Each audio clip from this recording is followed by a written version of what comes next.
Greetings, everyone. Welcome to Catalyst Energies. My name is Dee. Thank you for joining me. I am so grateful that you are here. And thank you for being here. I truly appreciate all of you so very much. So, welcome to this full moon forecast. We're going to talk about a number of things on this video today. So, primarily, we're going to be looking at the main astrological themes for the next 2 weeks from our full moon in the zodiac sign of Aries up through November 1st, which is our next new moon. It will be in the sign of Scorpio. So we're going to look at general trends. What are the transits? Some general themes here for the next 2 weeks from full moon to new moon. We're going to talk a little bit about Arcturus and Spica, kind of just open the door a little bit into your own research into these two fixed stars because they're very, very much, especially Spica, but they're both very involved in this full moon. There's a big starseed component to both of those fixed stars as well, so that's going to come up for people who have that in their chart. And We'll look at some astronomy software, kind of orient ourselves to the actual sky and where things are, talk about the main astrological themes the next 2 weeks. Part 2, I will give the horoscope or forecast for the Aries folks, Aries rising, Aries sun, Aries moon. So if you are one of those folks, or if you have strong Aries, or you're just learning how to read a horoscope, you can stick around for part 2. I'll put the little glyph up so you know it is time for the forecast for the Aries folks. So I'd like to preface this astrologically focused video with some notes or some thoughts, deep thoughts about, maybe not so deep thoughts about weather and elements and our relationship with them and what may or may not be responsible for the severity and the frequency of certain types of weather, especially stuff that we've experienced somewhat recently here on the East Coast of the United States, not where I am at in particular, but not that far south from where I am. So just some things to think about. And I know that that's not necessarily related to astrology, but consciousness certainly is, and the relationship energetically between us and everything else in nature is why astrology even works. And so that can be applied to other phenomena, natural phenomenon as well, including things that have to do with weather. So my thoughts, my deep thoughts, my notes, it really is just a few takeaways here, because there's been a lot of conversation in certain spheres of social media and beyond about the recent events in Florida and Appalachia when it comes to certain storms and what or who or why, what's going on here, because there are aspects that people recognize are not very normal and things have increased in severity and frequency. And what's responsible for that? Is there a change in the climate? Where's that coming from? Is it technologically influenced in any way? So there's a lot of questions. And so first I would just recommend that if you do have a specific perspective that you've really settled on in terms of that conversation and you haven't explored others, I would recommend doing that. I think that any intelligent person needs to have the critical analysis skills to consider the positions that they haven't or that they don't off the cuff agree with because it challenges what they already believe, right? So I don't think there's a definitive answer about who and what's responsible. I think there is a mixture of things, and it's a little of probably lots of different things, including the change in the magnetic field of the planet and why that's changing, and the impact on things like weather and storms. Also, too, that there is technological equipment and ability to modify things like weather and the elements. So I would just encourage you to consider different positions that maybe you haven't considered before, or that you're just like, that really makes me uncomfortable. And that's okay. And if you do the research and you're just like, I'm still uncomfortable, I just don't think this is it, then that's different. And you've done your due diligence as an intelligent person. But the other takeaway really is that it doesn't actually matter.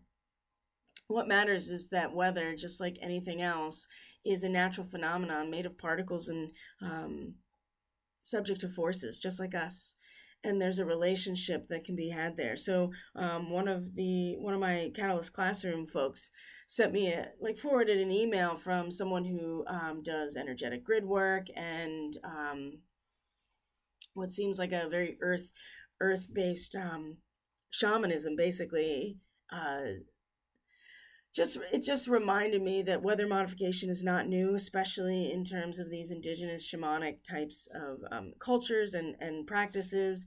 The idea of having a relationship with the elements and how that influences weather is not new, and it could be for nefarious or not nefarious reasons. So, if you think about it from that perspective, and you kind of focus on what type of relationship you want to have with these elements, and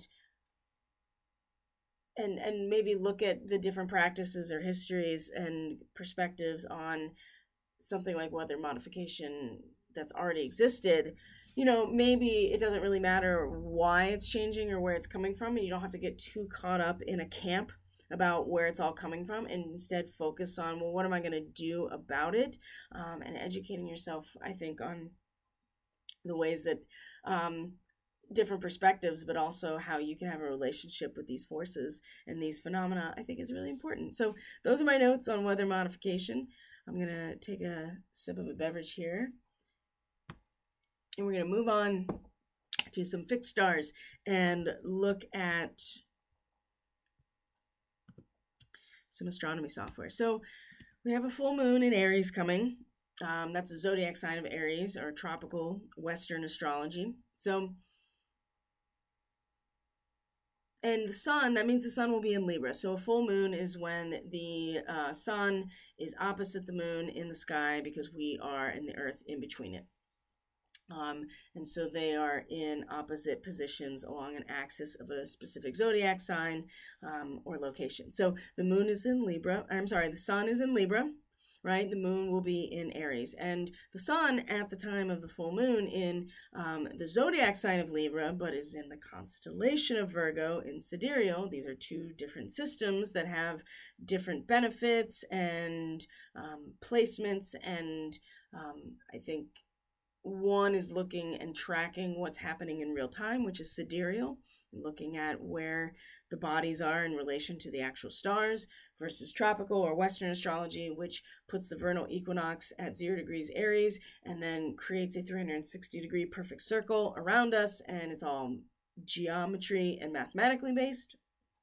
That's tropical astrology. So that would have the sun in Libra. So, but it's in the constellation of Virgo. So, if you really want to get into the more advanced practices of astrology, you'd be able to find the way to weave all these different systems together, which I haven't quite got to yet. So I'm still focusing on Western or tropical astrology. But when you look up at the night sky, this is what you're going to see. Actually, you won't see this because this is at the time of the full moon, and I turned off the setting to so it hides the daylight. So you can see that the sun is very, very close to the star Spica in the Virgo constellation, but also in a conjunction, a longitudinal conjunction with the star Arcturus, also at the time of the full moon. And you can see this comet that everybody's talking about is also going to be in the sign, the constellation Serpens Caput, or the snake, basically. But this is coming right for the sun, and it's gonna come hit the sun right after this full moon. So I think that's very auspicious and powerful too.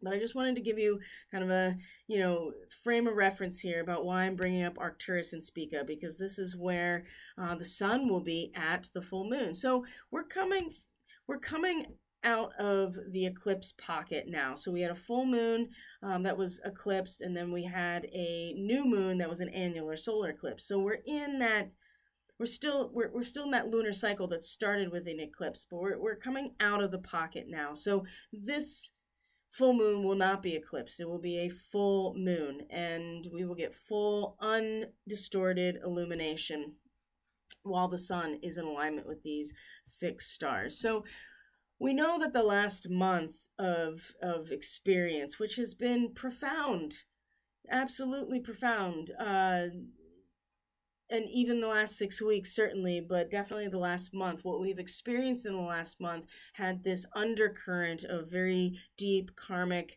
soul oriented work, right? It had the signature of something more than just the individual soul going through development and learning through these lunar cycles on a monthly basis. You know, things build up and then they culminate and then they're harvested and then they're flushed away, right? And we do this on a lunar basis as individuals. This is what the lunation cycle is all about, this more rapid experience of polarity within us. But when we come with these eclipses, then we have, like I said, a much stronger, deeper, more ancient soul, I would say very soul oriented undercurrent that takes that energy and kind of puts it in a time capsule. So we know things that we've experienced and gone through and interacted with over the last month are going to be coming to fruition in terms of the potential they're creating, 6 months from now, which is out, basically at the vernal equinox, which is when the sun is in Aries. So we're coming out of that, and this full moon is going to be much louder and brighter and right here in the moment, which is perfect for the sign of Aries. If there was ever a sign that was about being in the moment and acting from that place, it is definitely Aries. So when we get to the actual Aries forecast, sun, moon, and rising, folks, we're definitely going to be following Mars through the next 2 weeks and see what Mars is up to, finishing its transit of Cancer, and knowing that it's going to be retrograde in Cancer. So Aries people, they're about to go through a much more, a deeper kind of like emotionally pulling in, right? It may very well be circling the wagon, so to speak, in some ways, Aries people. So right now is kind of, this full moon just feels such a really, it's just such a great opportunity right now to just become very aware of and kind of motivated by and excited by and kind of passionate, have a desire for the new potentials that are coming, knowing that the seed is released with the harvest of Libra, right? That we come to harvest what we have sown and cultivated, and now it's time to,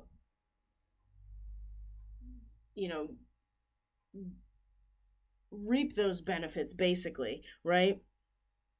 And part of that process is that the potential, the creative energy that is there to perpetuate the cycle is released, right? It's there. We just know that it's going to go into its own hibernation. There's so much about that, but this full moon feels very potentially very, very positive, and just give us a personal sense of I don't know, just optimism moving forward, right? To just and it's been hard because that's where Chiron has been in this place. It's just like, can I really actually be like optimistic about how things can get better?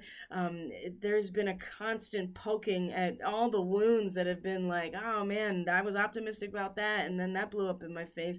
Oh shit, I was optimistic about that, and that like turned out to be total bust or whatever. So it's just, we're constantly getting poked at. But this full moon, even so close to Chiron, I think is just going to be like, but you have to eventually come out of your wounding and have some optimism about something, right? And so I can feel how this can trigger a lot of passion and desire within all of us right now. So Spica and Arcturus really do work together in terms of what they represent. It's like Spica is the head of the grain. It's the actual thing that we want, the material that we want, or the merchandise, or the riches, or the renown, right? The experience of gathering it in and having it, right? Now, that's Spica. So there's an innocence and there's a sense of kind of purity, because it's just that which we have worked at, right? The fruits of our labor is being offered to us. And the sun is really close to here. But then you have Arcturus, which is much more there is a much stronger masculine component with Arcturus. Boots is the herder, right? And so now we're going to kind of go into a bit of like what these fixed stars, some general themes here, and two, the Arcturian nature. In terms of starseeds, is there's a lot of people have Arcturian starseed markings in their chart. Not a lot of people have Spica. I feel like the Spica frequency is there is a purity to it. I don't know. There's also, be careful what you wish for or what you want, right? I mean, you put all this energy into having it, and then you have it, right?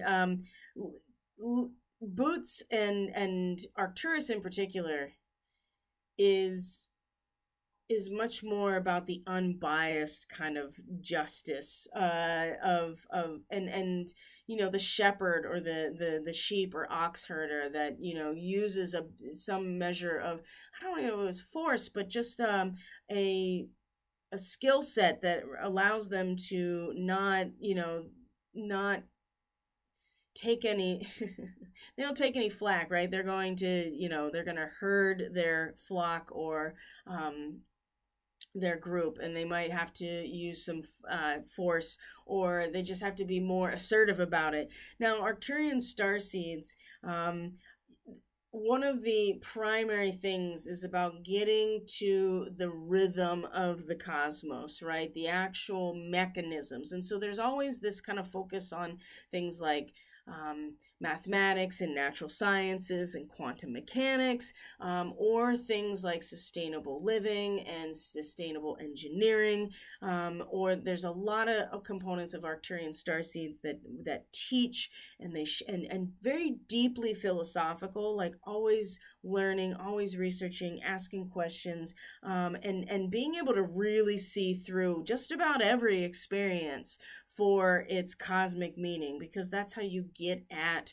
the rhythm of the cosmos. And Arcturian starseeds are always wanting, they're kind of drawn to tapping into that and sharing that or producing that in some way. So a lot of different types of ways that manifests itself, but the Arcturian energy is very old, it's very ancient, and actually it was the star Arcturus that the two-eye stone that Edgar Cayce talks about in terms of what powered the advanced technology of Atlantis. Well, it was this huge crystal called the two-eye stone, and it was the light of Arcturus that was being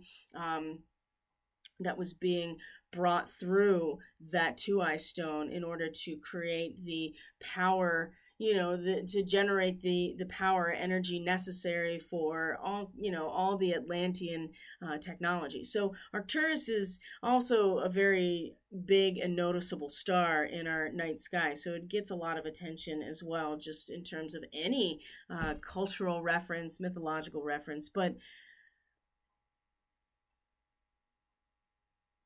it's going to be in this ability or this it's really an ability to see things with the fresh eyes, even something that might be the end of a situation. And I'll be really transparent about this moment, because this is where the moon was at the moment that my dad passed away and transitioned. Like at the moment it was happening and I watched it happen, it was when the moon was crossing Arcturus, and he had all these, he had his own Arcturian starseed connections in his natal chart. And, so this is a very personal connection to me in this moment because of like everything surrounding that situation and what, you know, what type of transcendent or cosmic meaning came out of that, even though that was a literal death. I think that that is going to be the emotional component that's going to take us through the next 2 weeks. So the Arcturian energy, but also Spica. I mean, the sun is right here. So there's something worth receiving here. And there's something to be said for the purity and the innocence and the, you know, overcoming contention, right? That comes with the energy of Spica. That's I don't want to say it's softer, but it's much more on the feminine side of things, and Arcturus has clearly got much more of a masculine energy approach to it. And every death is an omen of rebirth, and I think that this full moon is going to be very instrumental in, I don't know, just like I said, inspiring all of us to discover that cosmic meaning in every experience and give us something to look forward to, right? It might be a couple months from now. It might be, you know, over the next 2 weeks, surely with this full moon. But I would say the feelings are going to be very present. But because the new moon was an eclipse, I do still feel like this is energy that's going to take us out through the next 6 weeks. It's just going to be very accessible emotionally in this moment with the full moon. So astrologyking.com is a great resource for fixed stars and a bunch of different references to the astrology and different perspectives. So my own work with Starseeds is where I get a lot of my reads on these energies, and that's come from a lot of different resources over time that I've just compiled to kind of get a general idea here. So Arcturian starseeds, there's a lot of us.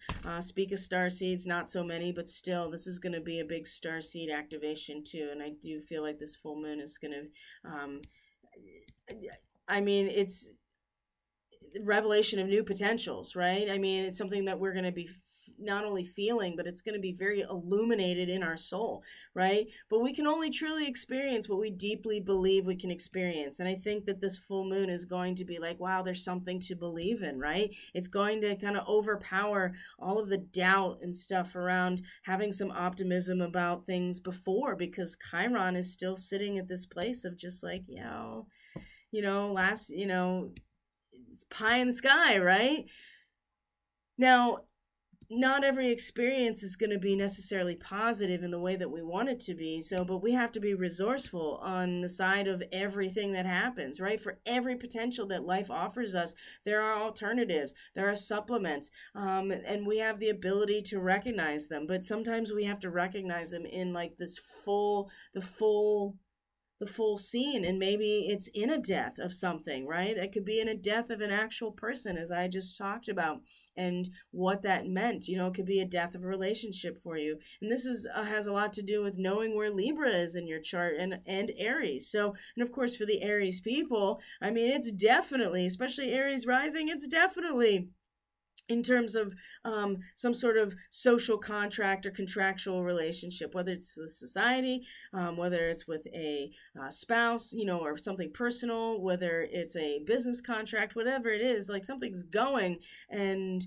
it's changing, you know, there's new potentials within who you are, right, for the Aries people. And we'll get to the specifics of your forecast coming up. So there is an unlimited capacity for seeing the world, both inwardly and outwardly, right, as material and spiritual, you know, being in two places at once. This is what this full moon is really providing, I think, for all of us. And so in any given situation, you can adjust you can adjust, and you can have all of the facets be in full cooperation with whatever it is that you're creating, right? And that's, again, that takes a certain type of spiritual sight, right? Being able to see the rhythm behind everything that's happening and the rhythm of universal life. So I get a really good vibe, and the readings on a weekly basis, I'll tell you, for those who are subscribed and get the weeklies, it has been very challenging, and I think we all can agree that it has. But this full moon's going to be like, hey, there's a light at the end of the tunnel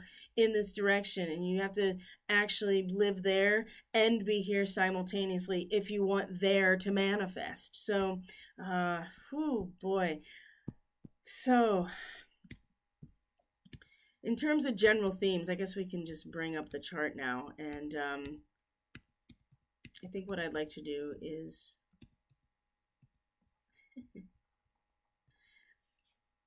not confuse myself, which again, there we go. Being able to multitask while I'm on video has been a big challenge. Okay. Let's see if I can get oh, did I close it? That would have been very foolish. I did. Okay, stand by. Okay, Aries, are you ready? We're going to go over the next 2 weeks for Aries sun, moon, and rising. And really for everyone, because, you know, this is exactly the same chart I'd be looking at regardless if it was a general forecast or for the Aries folks, because the zodiac starts with Aries, right? The tropical or western zodiac starts 0 degrees Aries at the vernal equinox, and everything is measured from there. So Aries moon, Aries sun, Aries rising in particular, we're going to look at the next 2 weeks. So the full moon, of course, in your sign. So you're going to be very identified with the things, you know, the aspects about you that the revelation of new potentials, right? Of who you are, who you've been, what's you know, the revelation of the mystery in some sort of larger cyclical process coming to an end. It's having a lot to do with who you are, and probably who you are in relationship, or who you are in any type of one-on-one situation. But for Aries rising in particular, it's definitely you are changing. The revelation of new potentials of who you can be is being revealed to you based on you know, the discovering the experience, you know, the meaning in an experience relationship wise. So as I said earlier, the moon is conjunct Chiron, so you're also not feeling very optimistic about yourself lately, and I feel like Chiron in the first house really just kind of just really, oh man, it becomes very personal in terms of the wounding and the aspects that stay open as a wound, because that's where we feel like our self-worth really resides, right? The wounded healer is a very difficult. It's just, and so for the Aries people in particular, if you have Chiron and Aries, or you're just an Aries person, just having Chiron here has just been really getting to the essence of self-worth and your ability to act from that place of a healthy ego, right? There's nothing wrong with having ego. It is the foundation in terms of the personality. You know, there has to be a sense of self. There's just eventually a giving over of self, and for the sake of something more, right? And that's something that happens with Libra and then into Scorpio. So, and that's something that we're going to be experiencing just in general, right? The transition from Libra into Scorpio. I mean, Venus is almost done in Scorpio, so this is your 8th house. Mercury is now here in Scorpio in the 8th house. So the only thing in your 2nd house, Aries, is Uranus right now. And so, I mean, that's basically making everything of worth and value in your world has not been on very stable ground, has it? You know, it's very subject to the sudden changes and drops and eccentric, you know, intrusions, all kinds of things, right? In terms of resources, in terms of your material possessions, you know, in terms of your objective reality of what is, you really question that when Uranus is involved, and it has been for many years as it's been in Taurus. So for the Aries rising people, this is this place is nothing new. It's just with Mercury and Venus having now both been, especially Venus very recently being in opposition but now Mercury here in this area of shared resources, and shared resources, the experience of sharing, the experience of intimacy in the 8th house, what you're creating together, and the quality of it and the intensity of it is the 8th house. And so the only really big trends that I see with the Scorpio energy coming from this full moon Aries into our next new moon, of course we're leading up to a Scorpio new moon, but Mercury will eventually come into a trine with Saturn. So you have Saturn and Neptune, you know, still in Pisces in your last house, Aries. So that, you know, there's just been a lot a lot of very difficult karmic threads being resolved in so many ways. Anyway, my lord, I have 2 Aries rising people very close to me, and the things they've experienced just this year alone is just, and one person, that the full moon is their actual ascendant, like their first house, their rising sign, degree, like down to the degree. So it's like, whoa.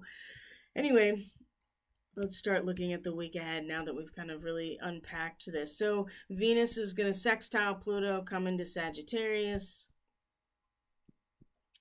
And then Mercury is going to trine Saturn. And so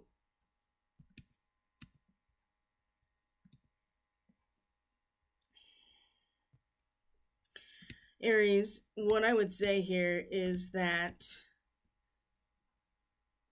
you're soon going to be moving into the territory, the Scorpio territory, in terms of the next new moon, and then the sun, and the Mercury's already here, in terms of those shared resources. Now, Venus has moved and is not very dignified in Scorpio. It's been a very difficult Venus in Scorpio, as it usually is. Venus is very uncomfortable with the truth of situations and the intensity, and sometimes can just get lost in the intoxicating delusions rather than sobering realizations. And there is, you know, coming in through the, you know, Venus especially coming through the 8th house, this is also not a place, you know, she's just been doubly detrimental. The least amount of dignified for you, Aries rising, moving through not only Scorpio but the 8th house, you know, because again, Venus, you know, is very much about what is objectively valuable to us, you know, a sense of security and safety and beauty and harmony, but in terms of what naturally is, right, the natural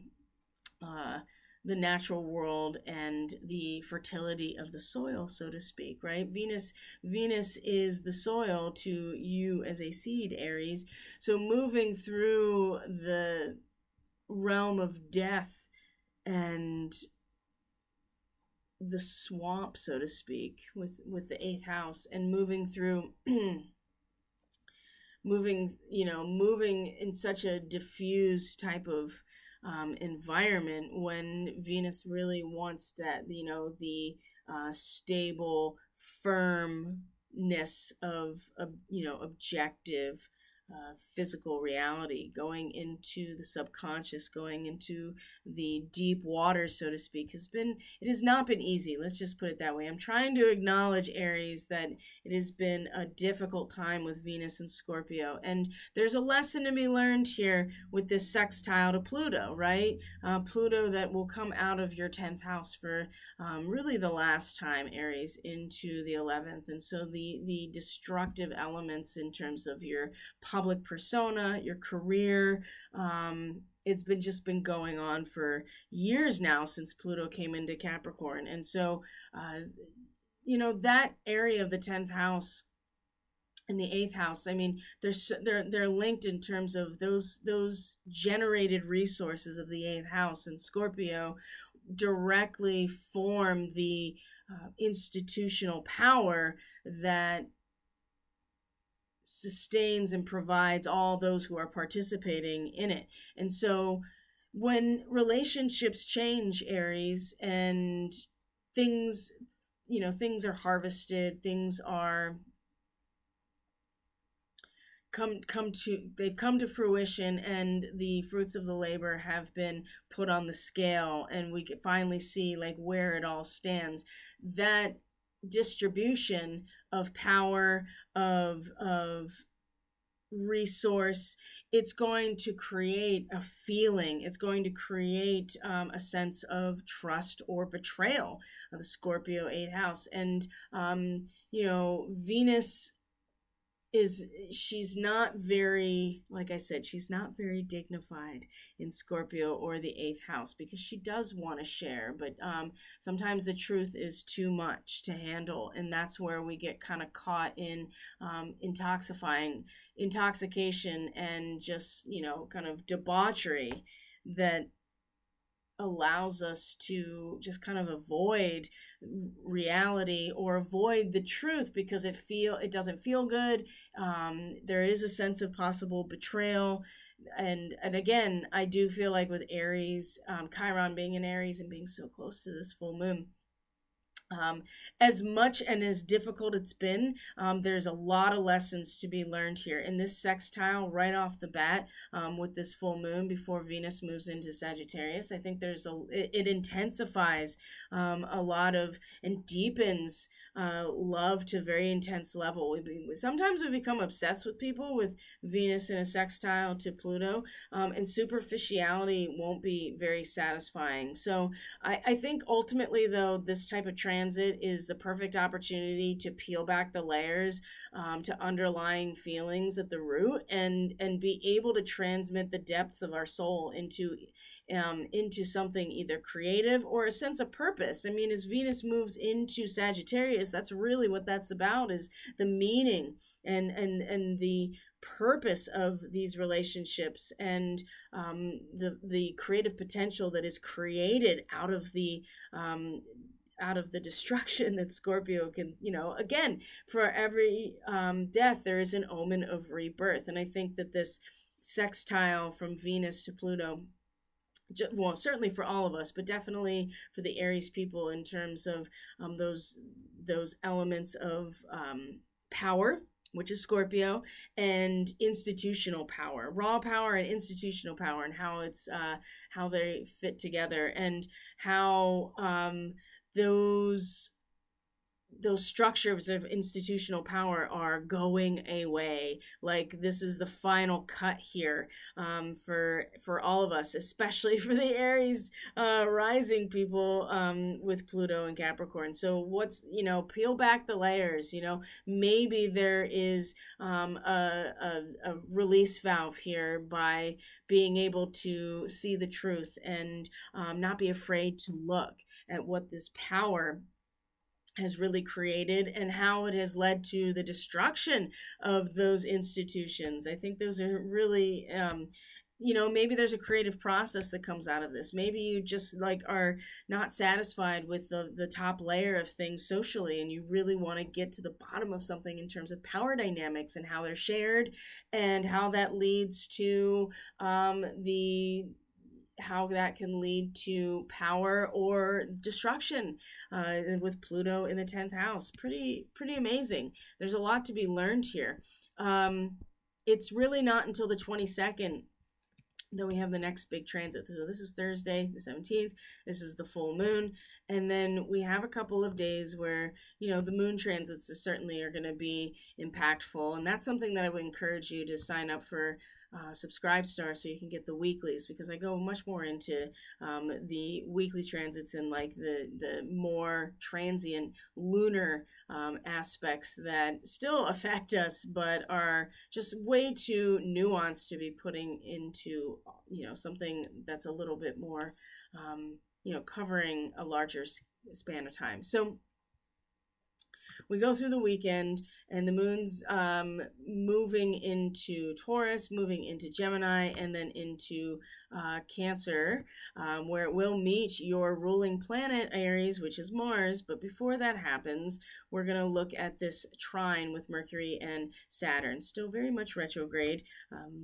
And again, we're talking about Scorpio again. So Mercury in the 8th house is a little bit a different story. Venus is very uncomfortable there because there's just a lot of uncomfortable dark truths, and it's not, you know, sharing is not always caring, with Venus and Scorpio in the 8th house, unfortunately.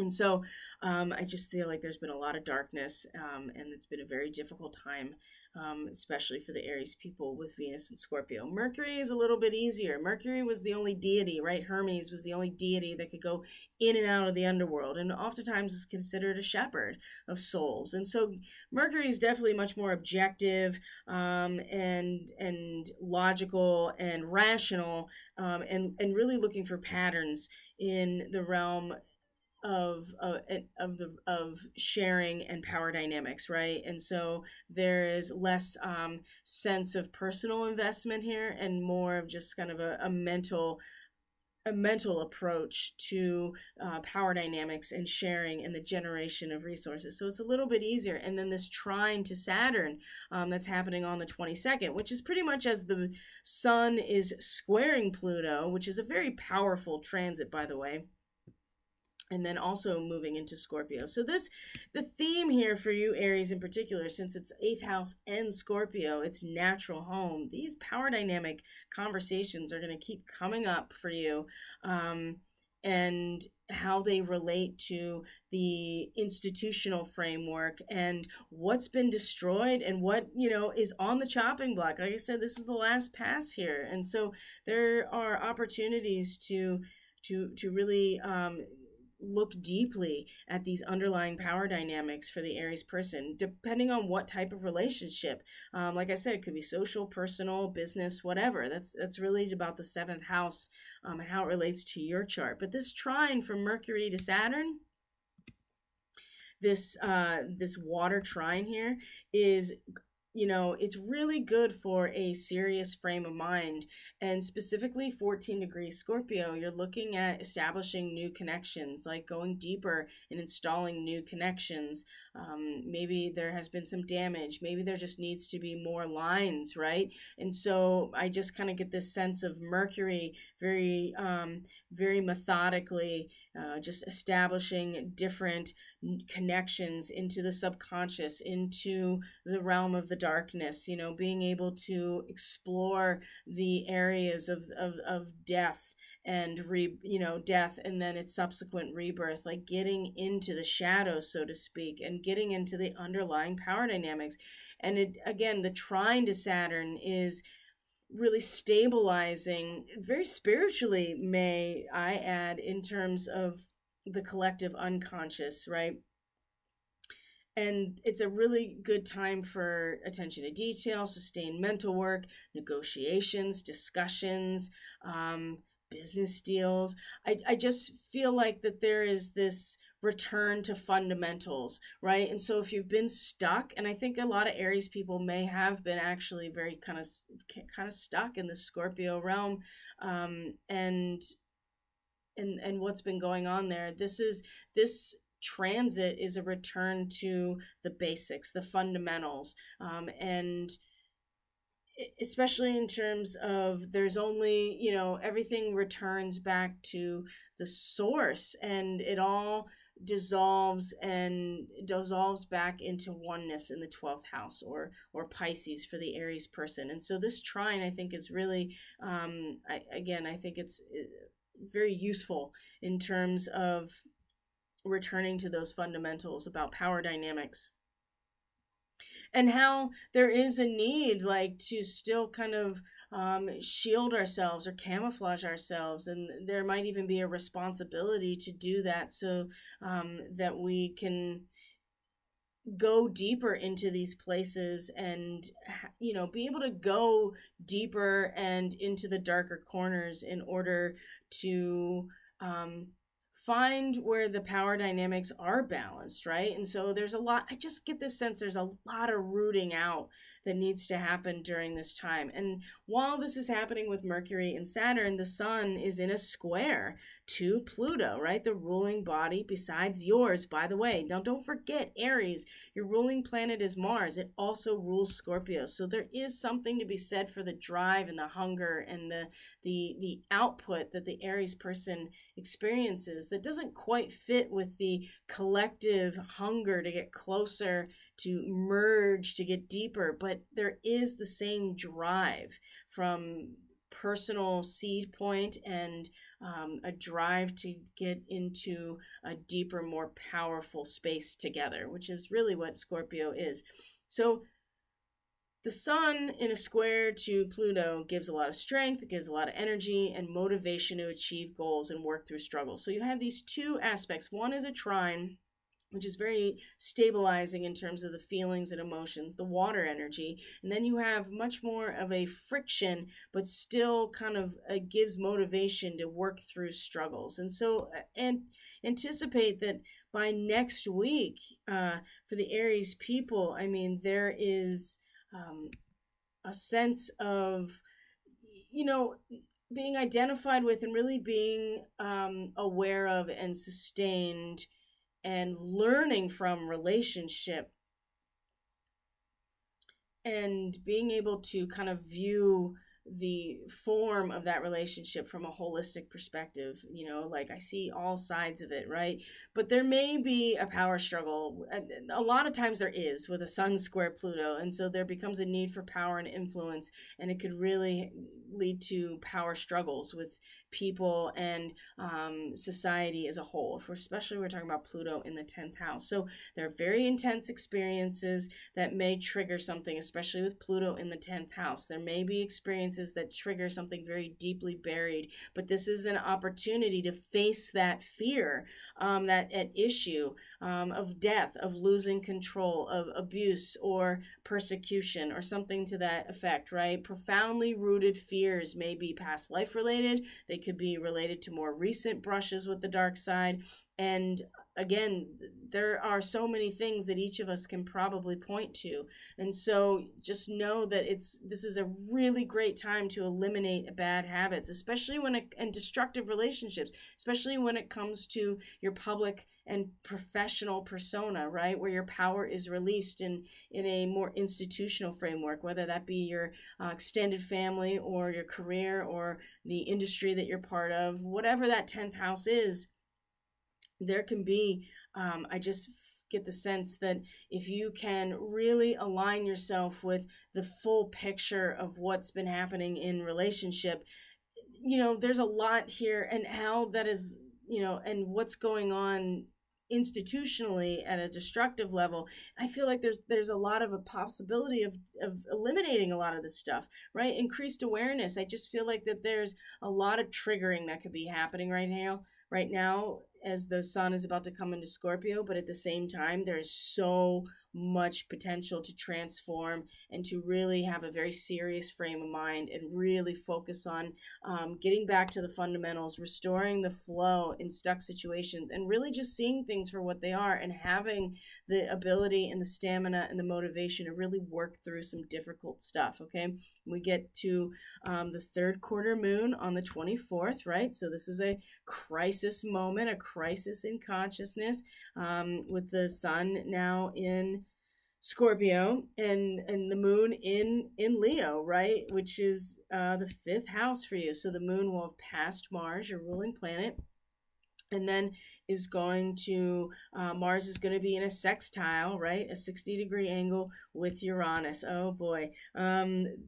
This will be, this is a great time to make change, and chances are there's going to be a confrontation. There's going to be a social upheaval that you're not going to have any control over, and with Uranus involved, it very much is going to, you're not going to have any control over it. And I think it's going to probably be very, for the Aries people, it might be very financial, and it might be a very strong challenge and upheaval to the family or your home, right? Mars has been in your fourth house in Cancer. So it's been acting out of the feels in terms of where you feel safe and secure emotionally, right? Your home and family. So the sextile to Uranus is like, don't be afraid to take risks, trust your instincts. But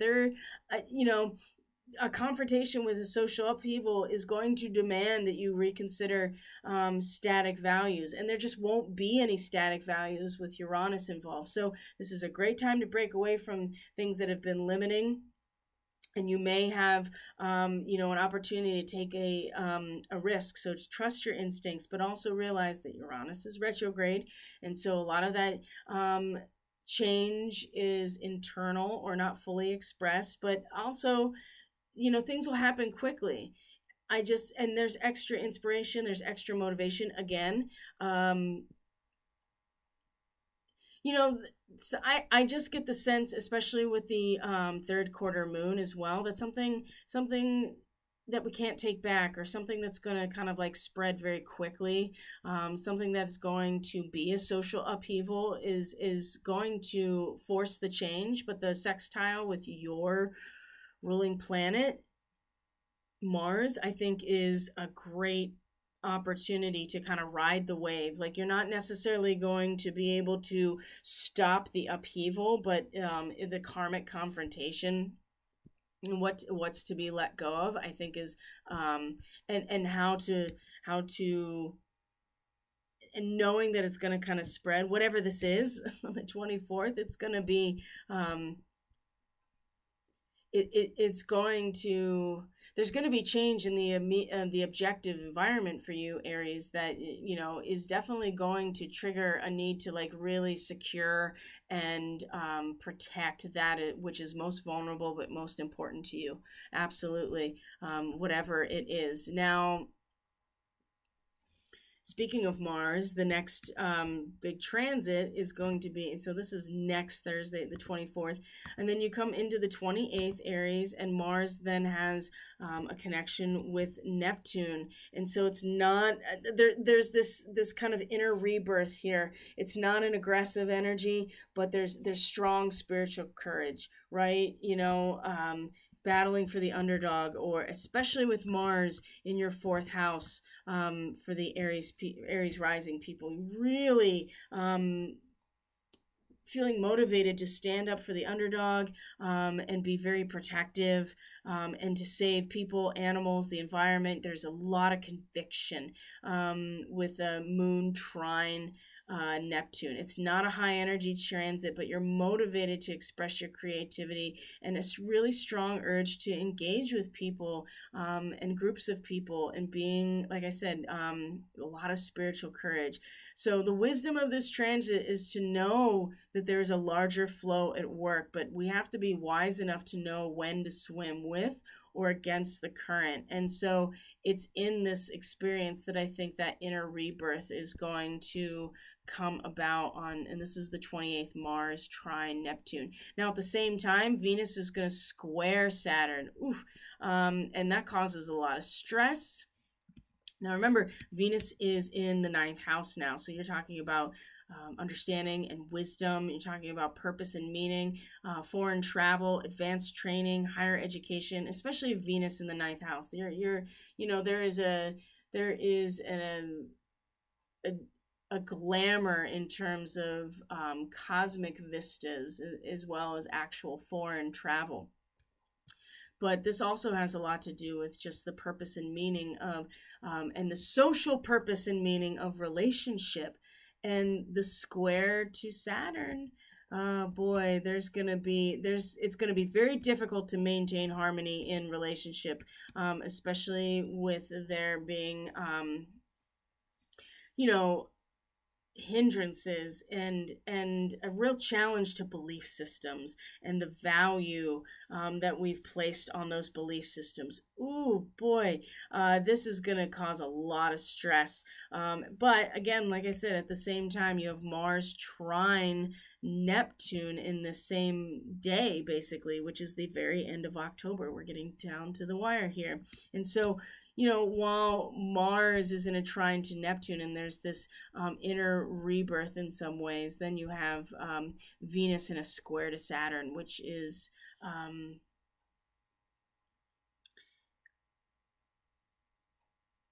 be very lonely and depressing, and knowing that it'll pass quickly, right? And that you may feel low, there may be shyness or distance, just all kinds of relationship problems. But I see a lot of the value of certain belief systems really being challenged, and really having just really questioning them and not feeling very connected in that way. But you know, it's very hard to be motivated with a transit like this, and so you may still have to work hard, even if you're kind of questioning what is the point of things, especially when there is a revelation in some ways, a past that's brought to light, a light that is shined on a belief system that had been valued, and you're just like, oh wow, I'm not sure that that's the same, is that even, can I still value that? I feel like that is going to be the difficulty. And then you have Mars and Neptune together, that's just really going to draw on some real spiritual courage, and like get us to tap into our inner sense of connection to the world around us. Mercury is going to be opposite Uranus on the 30th, and then is going to trine Neptune. So again, there's Uranus and Neptune are both going to be aspected just one more time before the new moon. And just that second, eighth house energy of what's yours and what's shared. I mean, it's just going to get really hectic, and you can feel very tense and scattered with a Mercury opposite Uranus. Especially with, again, the changes in the actual landscape itself for you, either economic, material, valued, whatever, objective, the actual land itself just being always subjected to these very rapid and erratic changes when it comes to Uranus. And the possibility of unexpected happenings will increase your anxiety. And I think especially because there will be a mental kind of focus on adjusting, and it's just like adjusting. So, constantly adjusting yourself in terms of shared resources, as what is always is under this constant rapid change with Uranus. And so, recent matters you have overlooked or rushed may come back as well, and you're going to be really kind of struggling to keep up with the shifts, and adjusting very swiftly to changing situations. So it's not a really great time to make plans, and self-discipline, patience, it's going to be very difficult. So the better time is to free your mind of responsibility and go with the flow. And then on top of that, you have Mercury in a trine to Neptune, which will make that very easy, right? It'll make the mental realm very creative and imaginative and spiritual. And you can easily kind of tap into freeing your mind of responsibility and going with the flow and being more artistic, tapping into your creativity to make discoveries and have flashes of insight with Mercury opposite Uranus, right? It's not, if you're trying to stay focused and disciplined, it's going to be very difficult. And I think that the changes are something you're just going to have to go with, instead of constantly trying to mentally adjust yourself as the changes are very rapid. And I would say that that's the case probably for all of us, but for the Aries people, it's definitely going to be in the realm of resource. And you just don't want to necessarily feed into the acting instinctually or trying to maintain, like I said, like a discipline and a self-discipline and patience and like a singular focus, because it's just not going to be very easy. So you allow yourself the opportunity to kind of wander mentally into those nebulous, undifferentiated realms with the trine to Neptune, and know that imagination and sensitivity and spirituality is going to and your increased sensitivity is going to give you way more information than, just kind of fighting the erraticness of the moon opposite Uranus. So, they're not great transits for, again, fine print or studying facts, but they're great for flashes of insight and just really opening our minds up to the flow of spirit in general, and really fine-tuned senses and very sensitive with Mercury trine Neptune. So, and then we have the moon, and then we have the new moon in Scorpio. And then all of November is going to be all scorpionic about power dynamics, right? And how they feel. So leading up to that, Mercury is going to is going to be helping with the process in terms of its opposition to Uranus, its trine to Neptune. It's going to be, but a lot of this, I feel like Aries, not only is to the sense of self and the subjective experience, how you feel, how you express yourself, depending if you're Aries sun, moon, or rising. Certainly this full moon is going to highlight the new potentials of who you can be, and then take us through what has been and the power dynamics that have been already created, and how you're feeling about them, what you think about them, how you are mentally navigating them, and all the ways that we can imagine something different, the ways that we can go with the flow and allow insight to come in terms of what is inherently ours, and what changes are generated when that objective reality also undergoes a rapid change or an upgrade, right? Uranus can be like that upgrade as well, because when you have these rapid changes in perspective, you kind of open the gateway, so to speak. So a lot of realization, a lot of not only illumination of self for the Aries person, but some real focus on the underlying power dynamics in those relationships, and how they impact the larger institutional structures that you really contribute to, right? And how those things all interact with each other as Pluto is making its final pass at the powers that be, right, of this time period at least, and the structures we call an economy or a government or whatever, right? That's Capricorn in the 10th house. So I think that'll do it for this forecast, my friends. Thank you for being here. I really appreciate all of you so very much. I have some packing to do. I have some traveling and some workshopping to do over the next couple days. Of course, if you are subscribed through Subscribestar, you'll be getting your weekly astrology on Friday as per usual. So if you are interested in a reading, an energy work session, consultation, you can just go to my website. My store is up now, and you can get everything you need from my website. It's linked in the description box below. If you are interested in finding out the benefits of monthly subscription through Subscribestar and what all that entails, you can follow that link in the description box below as well. So thank you for being here. I really appreciate all of you so very much.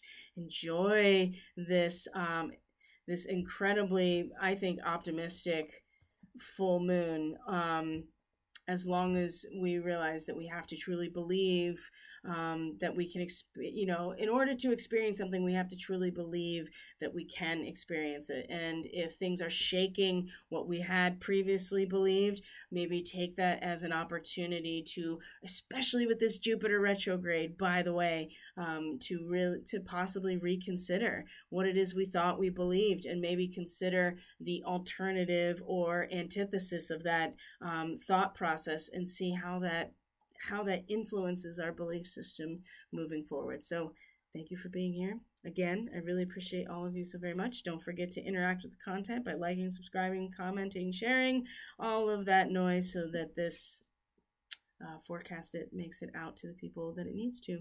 Take care, everyone. Ciao for now. Talk to you next time.